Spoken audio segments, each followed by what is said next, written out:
Oi meninos, hoje vamos entender o uso do futuro will, né? No caso, o simples futuro, que é no caso o futuro simples, que é chamado da forma da língua inglesa, que é usado para expressar as ações futuras que irão ocorrer dentro dessa gramática. Então vamos entender esta gramática em inglês. Bom, ou seja, esse futuro, ele pode acontecer, no caso o verbo que já aconteceu e que ainda não aconteceram. O simple futuro tense pode indicar uma decisão que está sendo tomada no alto da fala. Naquele sentido, vocês vão ver também. Além disso, ele expressa o pedido, uma promessa, um aviso, um convite ou uma oferta dentro dela. Em português, esse tipo verbal responde ao futuro do presente do modo indicativo. Então vamos entender lá o verbo will. Futuro com will, geralmente usamos o will para indicar a ideia de futuro que pode expressar incerteza, ou seja, decidida no momento da fala. As regras vêm da forma afirmativa, como vem no verbo to be.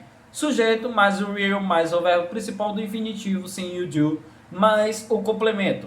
E aí, exemplo, they will buy a new rose, né? Eles compraram uma casa nova. We will go road night. Nós sairemos hoje à noite, né? Então a complementação, o sujeito vem na frente, they, que é o verbo to be, e depois vem a complementação do will, né? E aí depois vem o verbo principal do verbo no infinitivo sem o do, né? I knew Rose e complementação. Vamos lá. Vamos entender na forma negativa. O sujeito mais o will mais o not mais o verbo principal do infinitivo sem o do mais o complemento. They will not buy a new rose. Eles não compraram uma casa nova. Então, vem a complementação do not na frase, tá? A complementação, para a gente entender da forma interrogativa, vem will mais o sujeito, mais o verbo principal do infinitivo sem o do, mais o complemento. Então, o will vem na frente, depois vem o sujeito e depois vem os complementos com o verbo principal do infinitivo sem o do. Bom, vamos entender a tabela. Afirmativa. I will travel. Negativa. I will not travel. Interrogativa. Will I travel? Travel é a complementação só, tá, gente? Então vem a afirmativa. I will, you will, we, she, it will travel.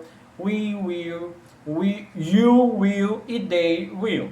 A negativa é a mesma forma. Se na interrogativa vai mudar só o will para frente e depois vem a complementação do verbo I, you, she, it, ou he, she, it, ou we, you, they, ok? Para a gente entender o futuro com going, usamos o futuro com going para indicar uma ação futura que seja planejada e com certeza irá acontecer no sentido do futuro próximo.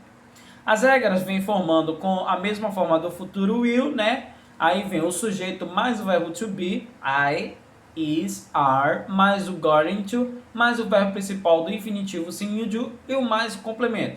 She is going to have lunch with Mary. Ela almoçará com a Mary. É a complementação desse sentido. Já a forma negativa vem sujeito mais o verbo to be, I am, is, are, I not, mais o not, mais o going to, mais o verbo principal do infinitivo.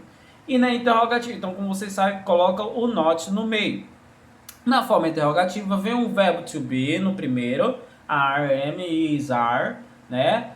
Mais o sujeito, mais o going to, mais o verbo principal do infinitivo. Então as frases sempre vai ter o going to dentro dela, tá? A complementação do verbo to be, né? E o sujeito, ok? Que deve estar sempre naquelas frases, como vocês podem escrever ou fazer. Um exemplo dessa tabela. Afirmativa, I am going to. A negativa, I am not going to. E na interrogativa, I am going to travel, né? O travel é só para complementar. Interrogação no final, sempre lembrar da interrogação na forma interrogativa. Então vocês devem entender esse sentido sobre o verbo to be. Bom, para vocês entenderem, tem abreviações, né? Will, rewarding, né? A mesma forma, ele é abreviado, warrant, né? Warrant. Dá para complementar sobre o uso.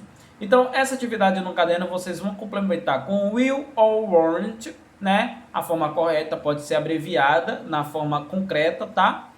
Atividade complementar também no livro. Peço para que vocês façam na 175 a 179. Qualquer dúvida, estou aqui. Grande abraço.